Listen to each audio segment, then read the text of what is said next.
Trump के tariff से बाजार धड़ाम हुआ है। डोनाल्ड ट्रंप के टैरिफ वॉर का इफेक्ट अब बाजार पर दिखने लगा है। कभी ग्रीन तो कभी रेड जोन में बना हुआ है शेयर मार्केट। बुधवार को शुरुआत से अंत तक बाजार लगातार लुढ़का रहा। मंगलवार को साल की सबसे बड़ी गिरावट देखी गई। अमेरिका के शेयर बाजारों में भी साल की सबसे बड़ी गिरावट देखी गई है। 2 अप्रैल से अमेरिका ने टैरिफ का ऐलान किया है और 2 अप्रैल से पहले ही इसका असर अब बाजार पर दिख रहा है। शेयर बाजार कभी ग्रीन तो कभी रेड जोन में बना हुआ है।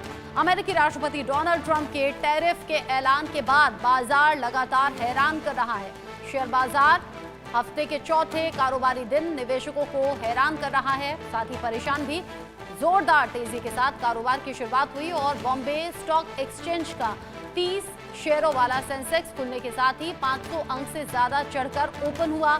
तो वहीं नेशनल स्टॉक एक्सचेंज का निफ्टी भी करीब 100 अंकों की उछाल पर गया, लेकिन महज 15 मिनट में कारोबार में ही बाजी पलट गई। 15 मिनट के कारोबार ने ही चीजें बदल कर रख दी और सेंसेक्स निफ्टी रेड जोन में आ गए। यही नहीं, कुछ देर रेड रहने के बाद सुबह 10:20 पर फिर से ये ग्रीन जोन में आ गया। शेयर मार्केट में कारोबार की शुरुआत होने पर बीएसई सेंसेक्स अपने पिछले बंद 73,730.23 की तुलना में 500 अंक से ज्यादा उछलकर 74,308.30 के स्तर पर ओपन हुआ, लेकिन 15 मिनट तक तेजी में कारोबार करने के बाद अचानक बाजी पलटी और सेंसेक्स करीब 100 अंकों की गिरावट में ट्रेडिंग करने लगा। यहाँ पर एनएसई निफ्टी की बात करें तो अपने पिछले बंद 22,337.30 की तुलना में बढ़कर 22,476.35 के स्तर पर ओपनिंग करने के बाद ये 22,491 तक उछला और फिर धड़ाम हो गया। सेंसेक्स की तरह ये भी लाल निशान पर करीब 30 अंक गिरकर कारोबार करता हुआ दिखा। वहीं फिर आधे घंटे के बाद ही दोनों इंडेक्स मामूली बढ़त लेकर ग्रीन जोन में नजर आने लगे।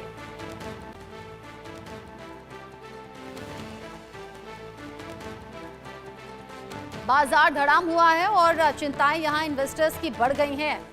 डोनाल्ड ट्रंप का वो बयान आपको सुनवाते हैं जो उन्होंने भारत समेत दुनिया के कई मुल्कों पर लगने वाले ऐलान को लेकर, यानी कि टैरिफ को लेकर दिया था। Under the Trump administration, you will pay a tariff, and in some cases, a rather large one. Other countries have used tariffs against us for decades, and now it's our turn to start using them against those other countries. On average, the European Union, China, Brazil, India, Mexico, and Canada, have you heard of them? And countless other nations charge us tremendously higher tariffs than we charge them. It's very unfair. India charges us auto tariffs higher than 100%. April 2nd, reciprocal tariffs kick in. And whatever they tariff us, other countries, we will tariff them. That's reciprocal, back and forth. Whatever they tax us, we will tax them.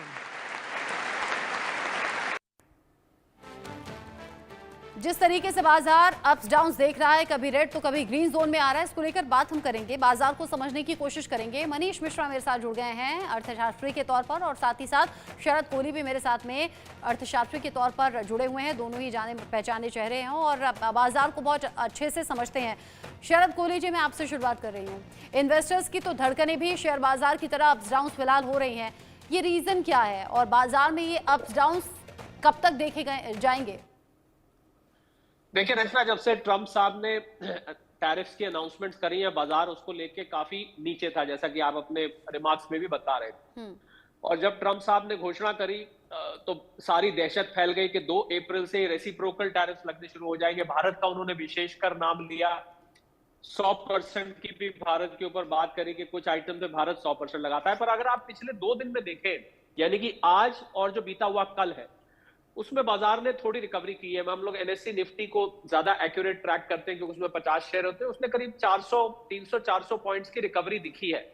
वो इस कारण से है कि बाजार को लग रहा है कि ट्रंप साहब ने जो घोषणा करी है वो एक हेडलाइन की तरह ज्यादा है, पर उसको जमीनी तौर पर इंप्लीमेंट करने में परेशानी होगी, क्योंकि इससे अमेरिका में महंगाई फैलेगी, पहली बात। दूसरी बात, जो आइटम हम यहां से अमेरिका निर्यात करते हैं और जो हम अमेरिका से आयात करते हैं, क्या आइटम बाय आइटम वो चलेंगे क्योंकि औसतन हम अमेरिका के ऊपर जो टैरिफ लगाते हैं, हमारा औसत टैरिफ 15-17% के बीच में है। अमेरिका जो औसतन टैरिफ लगाता है भारत से आए हुए सामान पर, वो 7% के आसपास है, करीब 10% का डिफरेंस है। तो क्या ट्रंप साहब 10% फ्लैट लगा देंगे सब चीज पे, जैसे उन्होंने चाइना पे किया, या वो आइटम बाय आइटम चलेंगे? तो हमारे जो माननीय मंत्री हैं ministry of commerce and trade के, पीयूष गोयल जी, वो इस समय भी अमेरिका में है और वो सारे आइटम्स की लिस्ट लेके गए हुए हैं। वो वहां पर डिस्कस कर रहे हैं कि किस आइटम पे हम टैरिफ घटा सकते हैं। और हमने देखा कि अभी टेस्ला की गाड़ी जो कि अमेरिका से आती है, जिसको पहले यहां नहीं आने दिया जा रहा था, 125% बेसिक कस्टम ड्यूटी लगती थी, अब उसको 15% पे ला दिया गया है। उन्होंने मुंबई के बांद्रा कुर्ला कॉम्प्लेक्स में एक शोरूम भी ले लिया है, तो टेस्ला की गाड़ी आपको बहुत जल्दी सड़क पे दौड़ती। तो इस प्रकार से भारत कम कर सकता है। मुझे लग रहा है कुल मिला के बाकी देशों का, मेक्सिको है, कनाडा है, चाइना है, 100-120 देश है जिससे अमेरिका व्यापार करता है। भारत को मुझे लग रहा है इससे लाभ हो सकता है। सिर्फ हमें थोड़ा इंतजार करना होगा। कुछ समय की दहशत जरूर है, क्योंकि उन्होंने एक फ्लैट घोषणा कर दी, वो भी पार्लियामेंट में कर दी। पर इसकी जब अंग्रेजी में बोलते हैं निटी ग्रिटीज, मतलब इसकी जब हम बारीकी में जाएंगे और एक एक आइटम पर जाएंगे, तो हो सकता है भारत को इससे लाभ भी मिले। और अमेरिका के साथ जो भारत ने बायलेटरल व्यापार का लक्ष्य रखा हुआ है $500 बिलियन का, अभी जब प्रधानमंत्री मोदी वहां पर गए थे, हम उस लक्ष्य की ओर अग्रसर हैं 2030 तक। और मुझे लगता है कि भारत पे इन टैरिफ्स का कम असर होगा, क्योंकि भारत ने एक बहुत ही एकोमोडेटिंग, एडजस्टिंग स्टांस दिखाया। भारत ने चाइना की तरह नहीं दिखाया। चाइना ने तो ये कह दिया कि ठीक है, हम तैयार हैं, आपको ट्रेड वॉर करना है ट्रेड वॉर करिए, टैरिफ वॉर करना है टैरिफ वॉर करिए। पर भारत ने ऐसी कोई स्टेटमेंट नहीं दी है। भारत जेन्युइनली बिजनेस करना चाहता है। ट्रंप साहब भी एक बिजनेसमैन है। मुझे पूरी उम्मीद है कि फिलहाल के लिए दहशत लग रही है, पर जैसे जैसे समय बीतेगा आप देखेंगे कि रेसिप्रोकल टैरिफ की पॉलिसी में भारत के बहुत कम आइटम आएंगे भी तो हम उस पर टैरिफ घटा लेंगे, जिससे हमारा व्यापार और बढ़े। तो मेरी सलाह निवेशकों को यह है कि वो घबराएं नहीं। मार्केट वॉलेटिलिटी दिखाएगी, उतार चढ़ाव, उठापटक काफी होगी, पर इवेंचुअली मार्केट यहां से रिकवर करेगी। खरीदने के अच्छे मौके हैं शेयर मार्केट में। जब शेयर मार्केट नीचे आती है तो ये खरीदने के मौके साथ लेकर आती है।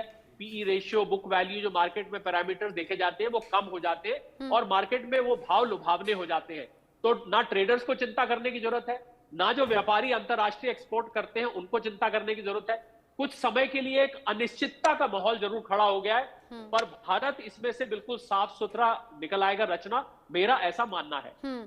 लेकिन आप कह रहे हैं कि पेशेंस रखने की जरूरत है और थोड़ा सा तसल्ली रखकर बाजार पर नजर बनाए रखिए। लेकिन मनीष मिश्रा जी, मैं तो अपने कई कुलीग्स को भी देखती हूँ, काम के साथ साथ मोबाइल पर वो ऐप पर लगातार ये चेक कर रहे होते हैं और फिर कह रहे होते हैं ओहो ये तो शेयर गिर गया, ये तो माइनस में जा रहा है। और अभी भी शो करने से पहले भी ये बातचीत न्यूज रूम में हो रही थी। वो पेशेंस कहाँ से लाएं जब बाजार इतना अप डाउन कर रहा है? रिसेशन की बड़ी चर्चा हो रही है इन दिनों।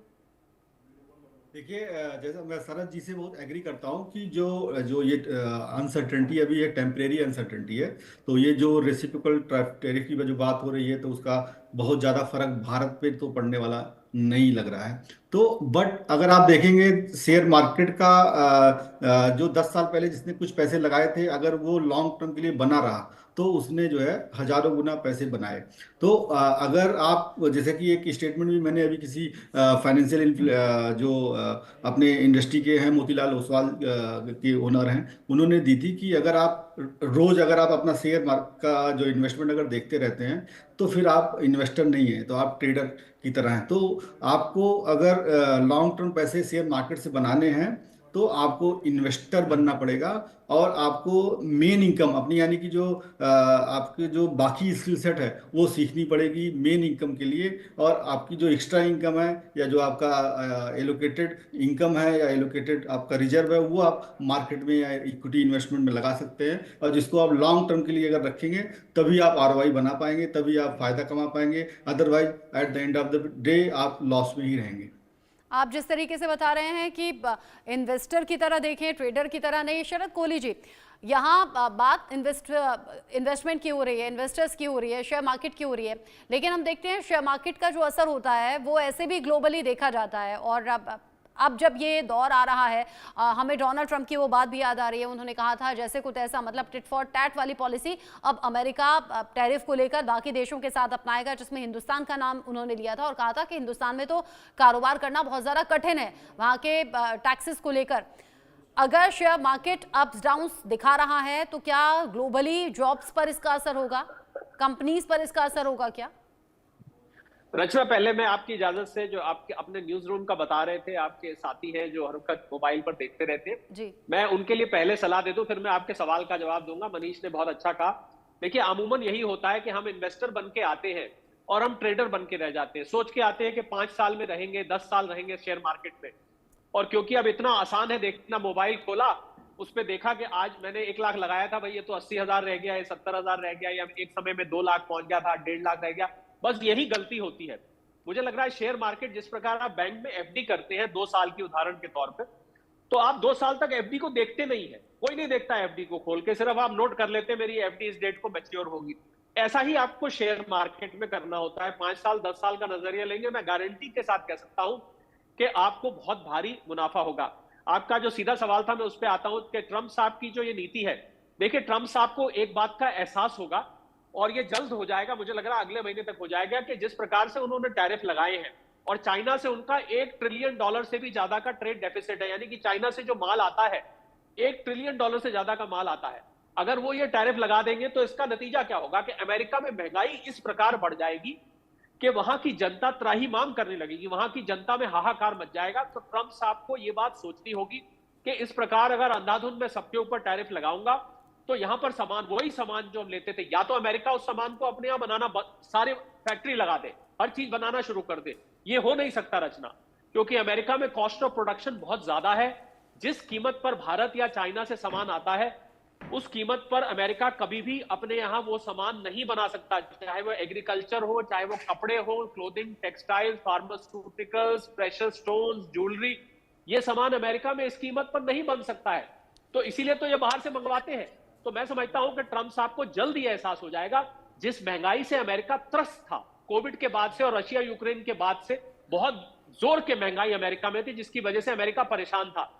ट्रंप साहब नहीं चाहेंगे कि वही मंजर फिर एक बार लौट आए। तो मुझे लगता है ट्रंप साहब को ये एक हेडलाइन के लिए उन्होंने एक तरह से धमकी दी है कि भाई अपने अपने टैरिफ थोड़े कम करो। ये इस प्रकार इशारा करता है। मुझे नहीं लगता ये लॉन्ग टर्म में सस्टेन कर पाएगी उनकी जो। ये तो अच्छी बात है अगर ऐसा होता है तो। And comment Manish ji, 20 second में कुछ देना चाहेंगे?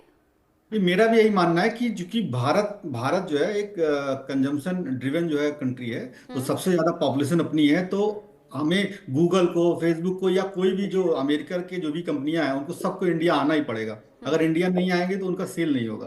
तो ये तो इलॉजिकल है, मतलब इलॉजिकल है ही नहीं किसी भी तरीके से कि भारत का कहीं नुकसान होने वाला है। भारत को तो फायदा होने, अगर भारत टैरिफ लगाने लगेगा तो अमेरिका का नुकसान हो जाएगा, मेरा ये मानना है। तो यानी आप दोनों का ही अनुमान है कि आने वाले वक्त में चीजें सुधरेंगी, और अब जो चिंता कर रहे हैं इन्वेस्ट करके, वो ट्रेडर की तरह नहीं, इन्वेस्टर की तरह इन चीजों को देखें और अप्स डाउन से घबराएं नहीं। बहुत शुक्रिया शरद कोरी जी, मनीष मिश्रा जी, साथ में जुड़ने